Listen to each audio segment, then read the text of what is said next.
Hey everybody, we're inside for this next mindful message. I got attacked by a bee. I'm highly allergic. I'm just feeling karmic energy around. It's been a day of signs and stuff, so I'm just going to be in my protective bubble where nobody can fuck with me. Anyway, let's get into this. This one is about ways to reconnect with friends. These are either people that you're coming back into contact with. This filter keeps coming in and out, whatever. I just do them for fun. Who cares, right? So that's why you're going to see it pop in and out. I'm just going to let it ride. We're going to keep talking. All right, so how to reconnect with friends. Like you're moving home and you're reconnecting with people you haven't seen for years.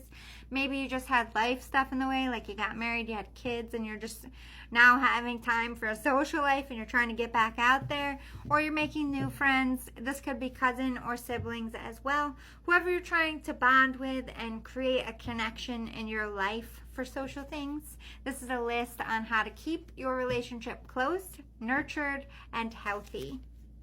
All right, so I find that the best thing to do is if you have a circle of friends and you all work in the same city or place and you live around each other, meeting for lunch. I know that's hard to do on a work day. Most places only get 30 minutes. But you can do this like on a Saturday or a Sunday, or make a dinner date monthly or weekly, depending on how close you are. You can even do cookouts at each other's house with the season, or like family dinner nights, and bring your kids and their kids become close. Those things always make a stronghold on a friendship and a strong bond for life, because you go through life together. All that you're experiencing in those months and those weeks that you bond and you're talking and you're communicating, you're staying connected, you're staying in tune with each other's lives. And it's not so cool if your kids become friends, right? It's just easier. And if you don't have kids, that's fine too.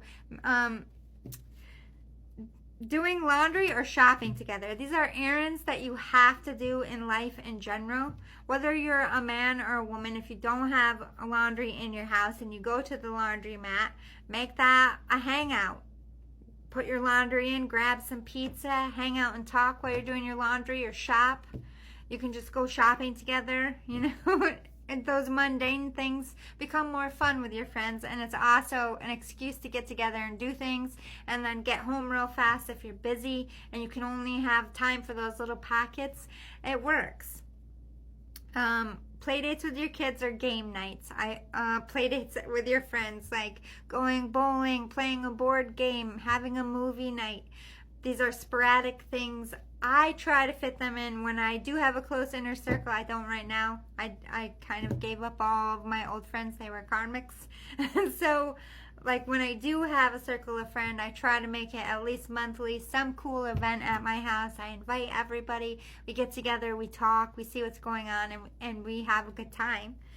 Those aren't that much money. You don't have to invest a lot of time and money. Like, just pick up your house a little bit, throw some burgers, or order a pizza or whatever, get a board game out. It doesn't have to be extravagant.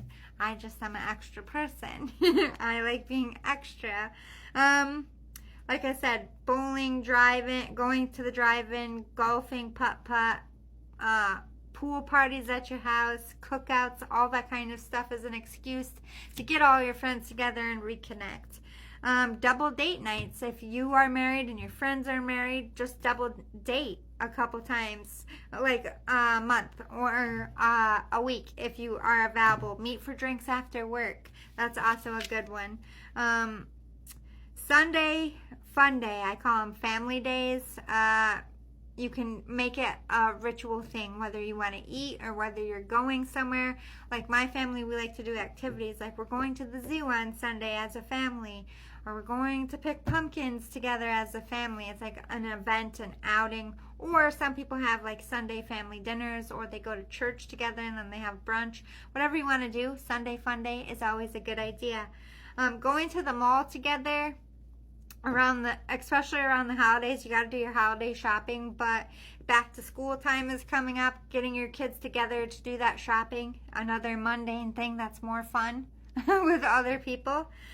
You can book a friend's trip, like a weekend trip in advance. If you all have crazy schedules, organize it. Set up itinerary for the weekend so everybody knows what to pack. Pick a weekend, do the tickets, and everybody has that to look forward to. You can make it an annual thing. If you can afford to do a trip every month, do a friend's trip. It doesn't have to be a weekend thing. It could be overnight. You could rent a fucking hotel room, get drunk on wine, I don't know, and do whatever you crazy kids would like to do, or have it at someone's house if you're on a budget. Go camping even. Book club, Skype meets, or emails. Like, you can have a book club with your friends.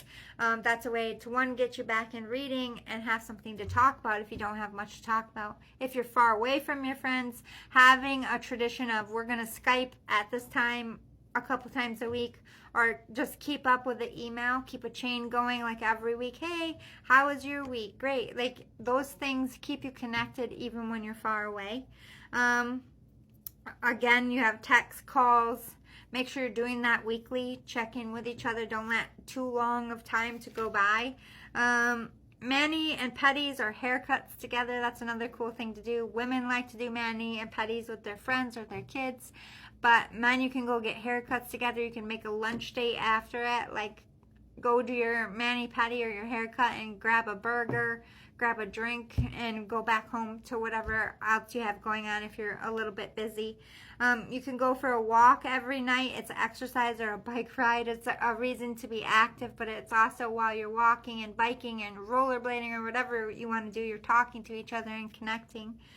Going on a wine tour, or just having a wine night. Like, invest in a show that you guys watch together and do one episode every week and drink some wine just a couple hours after work on a Wednesday. That's so, like, rejuvenating, and it does keep you connected to your people. Playing video games together, either on your phone, like an app, or on like the Xbox or something. Again, if you're miles away, or if you're just very busy throughout the week and you don't see each other much, like getting on when you have a few hours, putting that headset on and talking to each other is still connecting. Create inside jokes. Have a secret lingo with that person. I feel like the more you have those eye stares across the room, like, are you seeing this right now? Oh my God, we got to talk about this later. Having those quiet moments just strengthens your bond. It keeps you connected. So hopefully this was helpful and it gave you a lot of advice to stay rooted to your people. The best advice I could give you is to give them time, give them attention. If they mean something to you, keep them. Keep nurturing it as if it was a plant. You're going to have to water it. You're going to have to put plant food in it. Friendships are like plants. If you don't give it light, and if you don't give it love, and if you don't give it water, it's not going to go anywhere. It's all the intention and the effort that you put in. But make sure that intention and effort is being received, and it's equal give and take. If you're the one that's the constant glue keeping everybody together, if nobody goes out of their way to make sure you're all connected but you, that's a toxic. That's a codependent thing. They're dependent upon you to stay connected. If they truly cared, if they meant something to you, they would put forth effort. If you didn't call them for a few days, are they going to call you? You know, if they are having their kid's birthday party, are they going to invite you? These are things that you should be paying attention to. You should be equal give and take as much as possible. It's not always going to be fair, but you should also be included back. You should be a recipient of love as you give love.